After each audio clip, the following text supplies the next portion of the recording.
Good morning, everyone. Welcome to another edition of Escape from Mr. Lemoncello's library. We're coming from inside today because it's very cold outside, and we're in the same spot that I do story time, so you can see some of my story time visitors. I don't think you can see Pete the cat, but there he is. He's back there too. So they're going to listen in on our story. We are currently on chapter 23. Ready? Here we go. Kyle flipped over his lemon-scented super-duper bonus card and read what was written on the other side. You will find the ultimate version of this board game on the second-floor balcony circling the rotunda. Huh? Said Kimmy, what's that mean? I don't know. Let's roll out the paper and see. Kimmy and Sierra helped Kyle anchor the edges of the scroll on the tiled floor. Okay, said Kyle. It looks like the early sketch for a board game. See the circle in the center of the other circle? That's probably where you place the spinner. You move your pieces around the 10 rooms. He stopped. Wait a second. What? Said Kimmy. Do you recognize this game? Asked Sierra. Yep, said Kyle. Played it this week with my brother Curtis. It's Mr. Lemoncello's bewildering, baffling bibliomania. It takes place in a make-believe library. What about finding the ultimate version up on the second-floor balcony? Asked Sierra. Kyle grinned. Let's see. Coming up from the basement, Kyle saw Andrew Pickleman in the middle of the rotunda reading room, opening a long metal box sitting on top of the center desk. The holographic image of Mrs. Tobin was there, smiling patiently as Pickleman pulled some kind of magazine out of the box. Miguel was also near the librarian's desk, apparently waiting his turn for a consultation. That's the box we saw the robot pluck off the shelf, whispered Kimmy. Kyle nodded. He motioned for the others to follow him, and he slipped around the circumference of the rotunda. Kimmy and Sierra slunk after him.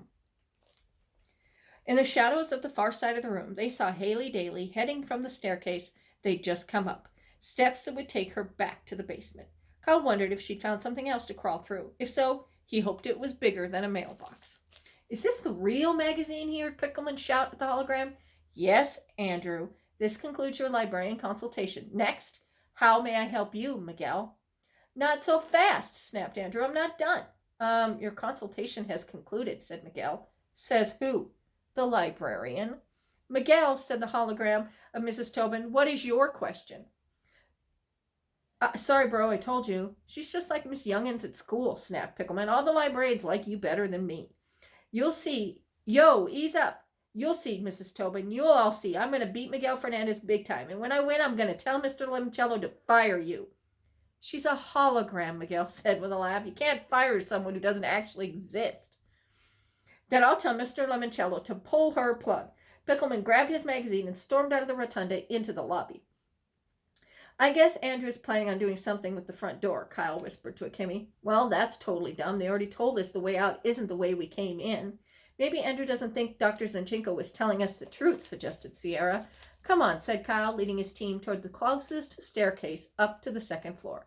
Glancing over his shoulder, he watched Miguel place a slip of paper on the table in front of the semi-translucent librarian. This item has been temporarily removed from the stacks, Miguel, said Mrs. Tobin. You will find it in the display case next to the original Winkle and Grimple scale model. Let me give you that location. There was a grinding sound, like when movie tickets shoot through the slot at the box office. Miguel snatched the small square of paper that popped up from the librarian's desk and spun around. He froze the instant he saw Kyle, Kimmy, and Sierra sneaking around the room behind him. Chapter 24. Hey, Miguel said, hiding the tiny square of paper behind his back. Yo, said Kyle, what's up? Nothing, just, working the puzzle. Yeah, us too. Okay, later. Yeah, later.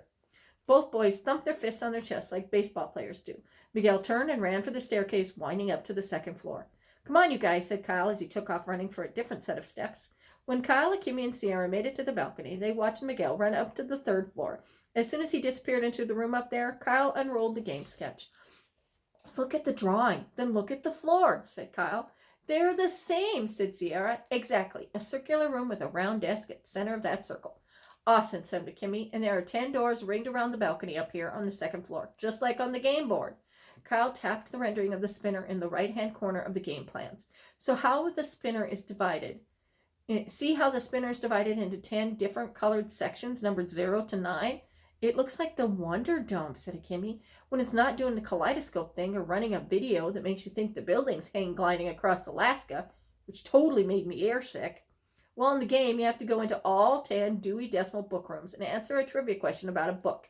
If you answer correctly, you slip a book into your bookshelf and move on to another part of the library. When you have 10 books, one from each room, it's basically a race to see who will exit the library first. Okay, said Kimmy. That's good. This is major. Except one thing's missing, said Kyle. What? Said Sierra. Mr. Lemoncello always works a clever backdoor shortcut into his games. For instance, in Family Frenzy, you can use the coal chute to slide in the millionaire's mansion at the end, said Kimmy. Exactly. And in the castle game, Charles snuck out through the sewers. Anyway, when my brother Curtis beat me at Bibliomania, you lost? Kimmy asked, surprised. It happens, occasionally, but only because Chris used this shortcut. Kyle tapped a black square on the game diagram.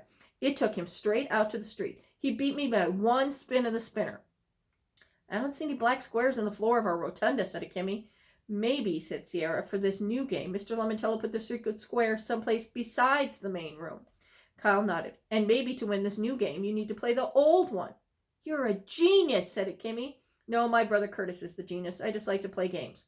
So do libraries even have board games? Sure, said Sierra. I think the library in my town, Dad's town, has them.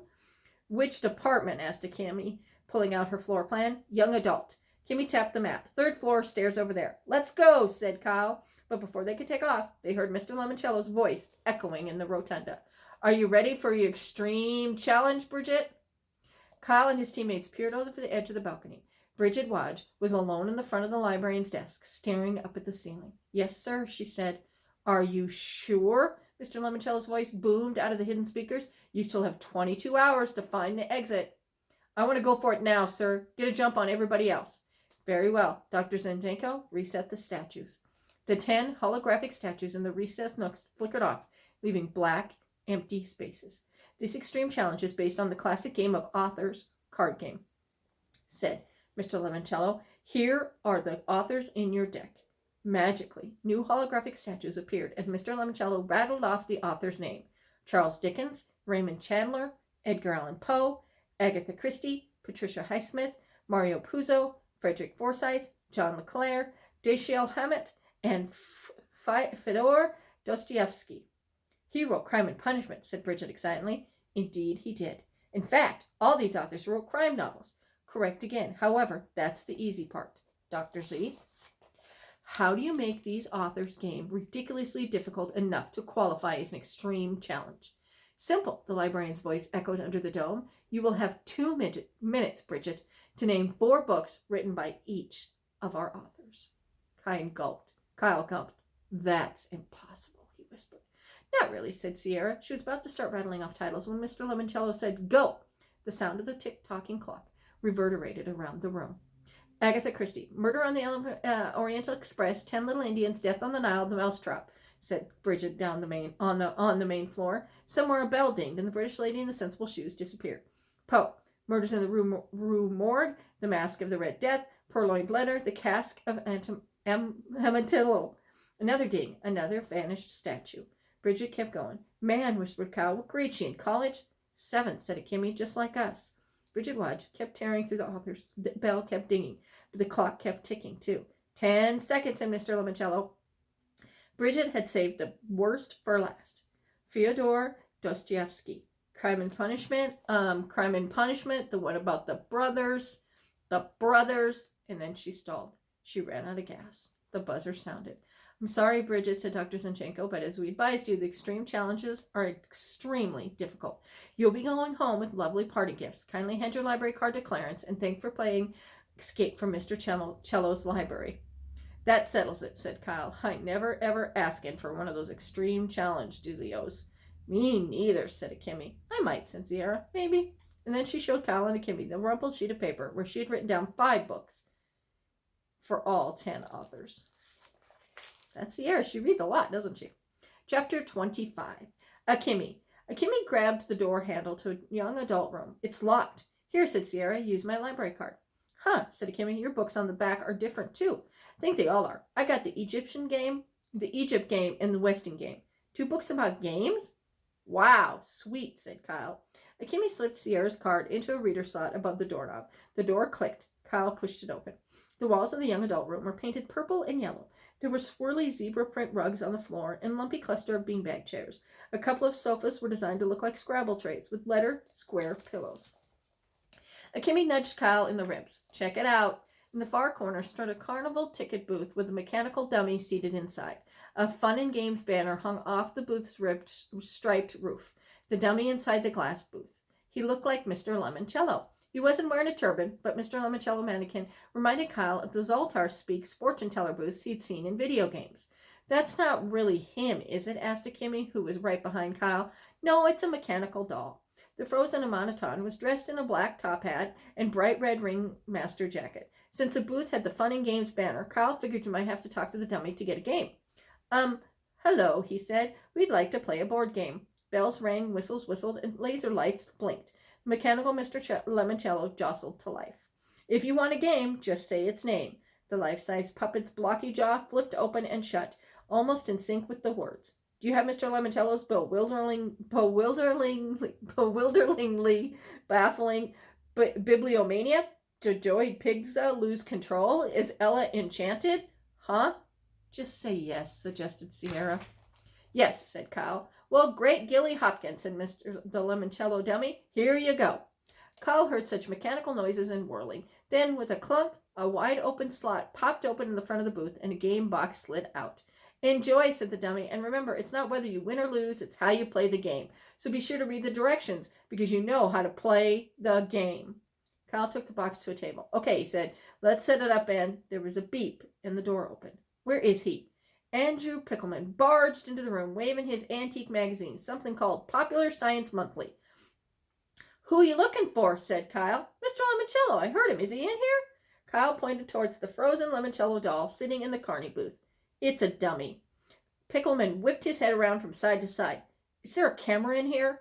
Right over the door. Pickleman spun around to face it. Kyle, Akimi, and Sierra formed a human shield to hide their bibliomania box. I want to use a second lifeline, Pickleman shouted at the camera. I want to talk to an expert. Very well, said a calm voice Kyle immediately recognized as belonging to Dr. Zenchenko. With whom do you wish to speak? The guy who wrote this stupid magazine article about cracking open bank vaults in 1930s. I'm afraid we cannot arrange that for you, Andrew. Why not? The guy's a moron. He didn't tell me anything about how to open the front door, which is what my Google search said this magazine would do. We told you the way out isn't the way in. That was just a red herring, a trick to throw us off, of course. No, Andrew, it was not. What is the title of the article? Newest bank vault defy the cracksman. Ah, well, that should have been a hint. Apparently, the reporter concluded that thieves could not break open the vault doors. When doing internet research, it is important to... Let me talk to the stupid idiot. I'm sorry, the magazine was published in 1936. That reporter is dead. Well, then I want to talk to Mr. Lemoncello. Excuse me? I want to talk to Mr. Lemoncello. This is slightly irregular. And so's this game. You have it rigged so You people have it rigged so Miguel Fernandez will win. I know you do. That's why Mr. Lemoncello is afraid to talk to me.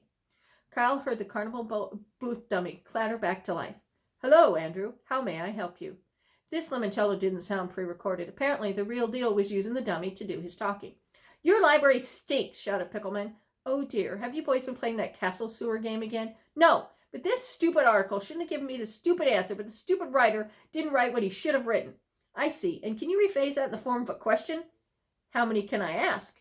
Just one, and then we're done. Okay, you're the expert on this stupid new library game, so where's the favorite contestant? Where's Miguel? Is that your final question? Yes. Assuming our video monitor is correct, Mr. Fernandez is on the other side of the third floor doing research in the art and artifacts room. Thanks. Andrew bolted out the door. The Lemoncello puppet bucked and drooped into its off mode. Kyle sprang up from the table. Come on, he said to Kimmy and Sierra. Kimmy sighed. Now where are we going? To make sure Pickleman doesn't do something stupid that gets Miguel kicked out of the game. And why would we do that? Because Miguel's my friend. Akimi glanced at the floor plan. The art and architect's room is on the other side of the circle. Sierra, stay here and guard the game box. Come on, Akimi. Kyle and Akimi looped through the third floor balcony to the other side. Kyle glanced at his watch. It was almost 3 p.m. They really needed to start focusing on the game and not all this monkey junk. As they neared the art and artifacts room, there was a shout, and the door flew open. Angel Pickleman came running out. Behind him were a woman with the head and tail of a lioness and a pharaoh in a cobra headpiece. The pharaoh stopped. May onions grow in your earwax. A series of holographic hieroglyphics danced across the air. Andrew Pickleman raced to the staircase, grabbed both handrails, and hurried down the second floor. The Egyptians vanished. Kyle and Akimi entered the arts and artifacts room and found Miguel seated at the desk with what looked like blueprints. You okay? Asked Kyle. Yeah, man, I'm fine, thanks. Those guys chasing Andrew, where'd they come from? Holograms from the giant Lego Sphinx and Pyramid exhibit. So why'd they turn on Andrew? Asked Akimi. I don't know. One minute he's yelling at me, the next the Pharaoh and the Sekhet are yelling at him. Sek who? Said Kyle. Sekhet, said Akimi. The Egyptian lion goddess and warrior. Haven't you read The Red Pyramid by Rick Riordan? It's on my list, said Kyle. Or it would be. He definitely needed to start reading soon so he could catch up with everybody else. I bet the security guards in the control room fired up the Egyptian holograms when they saw Andrew going berserk in here, said Akimi. Good, said Miguel. A library is supposed to be a place for peaceful contemplation. That was when Sierra Russell rushed into the room. You guys, right after you left, the Lemoncello dummy spit out a bonus card. Chapter 26.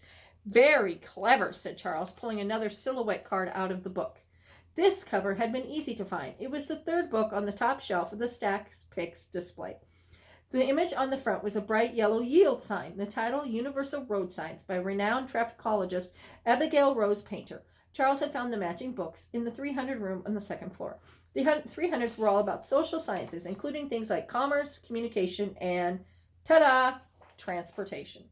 The image also fit nicely with the pictograph he had found in the 700s room in a book called The Umpire Strikes Back.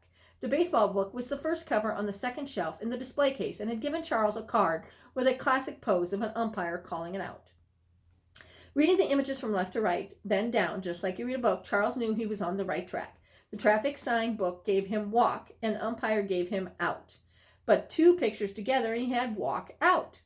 Clearly, if he found all 12 silhouettes, the staff's picks display would tell him how to walk out of the library. Although he had absolutely no idea what the first image he had found, the quarterback tossing a pass, had to do with escaping the library. Not yet anyway. 3 down, 9 to go, said Charles, winking up at the closest security camera. And Mr. Lemoncello, if you're watching, may I just say that you're an extremely brilliant man. Charles had never sucked up to a video camera before. He figured it was worth a shot. Maybe Mr. Lemoncello would send him a bonus clue or something. Instead, when Charles stepped out of the 300th room, somebody sent him Andrew Pickleman. The google-eyed library geek was sputtering mad as he rushed down the steps and stomped around the second-floor balcony. Stupid library, stupid Lemoncello, stupid Finks and Schmick. Oh, why so glum, Andrew? Charles called out. Because this game stinks. Mr. Lemoncello just sent a bunch of holograms hurling hieroglyphics after me. He could have put somebody's eye out with those things. Really? With a hologram? Hey, they're made with lasers, aren't they? Indeed. Say, speaking of holographics, where might I find a book about picture languages? Why should I help you? Because Kyle Keeley is working with Akimi Hughes and Sierra Russell. Imagine it's only a matter of time before your friend Miguel Fernandez joins their team, too. Miguel isn't my friend. Besides, I'm better at navigating my way through a library than he'll ever be. I know. That's why I want you to be on my team. Really? Charles smiled. Kids like Andrew Pickleman were so easy to manipulate. Oh, yes, work with me, and I guarantee you the world will know that you should be the head library aide at Alexandriaville Middle School. The 400s, blurted Pickleman. Pardon? That's where you'll find books on hieroglyphics in all kinds of languages. If you want secret codes, those are in the 600 rooms. 650s to be exact. Charles shot out his hand. Welcome to Team Charles, Andrew. The new teammate stepped into the 400s room. For some reason, it was pitch dark and smelled like pine trees. Welcome, boomed a voice from the ceiling speakers. This is the 400s room, home of the foreign languages. Here, Charles and Andrew, you can learn all about your American heritage. A bank of spotlights thumped on. Charles and Andrew were face to blank face with a row of 4 featureless mannequins. An overhead projector beamed a movie onto a dummy number 2, turning it into a perky woman who looked like a flight attendant. Hello, and welcome to Your American Heritage. I'm Debbie. Let's begin your voyage. That's okay, said Charles. We're rather busy. Let's begin your voyage, said the mannequin. Charles sighed. Obviously, there was no way to turn this silly display off. He might as well speed things along by telling the dummy what it wanted to hear. Fine, but can we go with the abridged version? We're a bit of a rush. Yeah, added Andrew. We have to escape before noon tomorrow. The woman, whose body remained frozen while a movie made her face and costume spring to life, reminded Charles of the graveyard statues from the Haunted Mansion ride at Disney World. While we research your family tree, she said, please enjoy your short and informative film. Is this part of the game? Andrew asked Charles. Possibly. Pay attention for any bonus clues. Okay, what do they look like? Who can ever say? A screen behind the life-size dummies leapt to life with all sorts of scratchy images of people huddled together on a deck of a boat near the Statue of Liberty. For decades, narrated the ceiling voice, public libraries have proudly served Americans' newest citizens, the immigrants who flocked to those shores yearning for the freedom to build their own American dreams. Charles really wasn't interested in this kind of stuff. His ancestors were all Americans. The only language they spoke was English. Yes, the libraries were many new arrivals' journey. First, to learn their new homeland's language, to keep in touch with the world they left behind, to search for gainful employment that will make them productive residents of their newly adopted home. The movie dissolved into blackness. Thank you for your kind attention, chirped the cheerful Debbie. We have completed your American family tree. Let's meet your first American ancestors. Two mannequins sprang to illuminate a light, both of them dressed in traditional Thanksgiving pilgrim costumes. I know who they are already, said Charles. That's John Chillington and his wife Eleanor. They came to Plymouth Colony on the Mayflower. Can we move on to Andrew's family, please? Of course, said Debbie. The mannequins quickly went through Andrew Peckelman's history. Apparently, the family name had originally been Pickleman because they made pickles.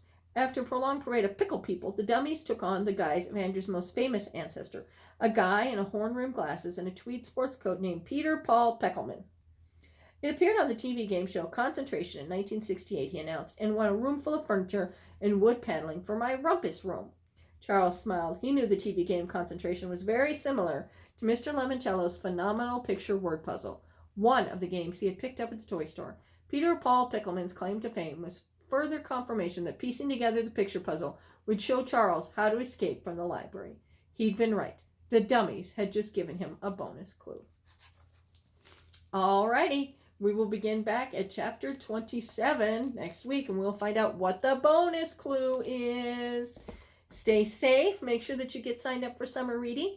And there's your log in those books and minutes that you read so that you can earn points to buy raffle tickets. If you haven't signed up for summer reading, you're going to want to head to our website and download the Read Squared app and get signed up now. Make sure you give us a call if you have any questions, or actually I should say email.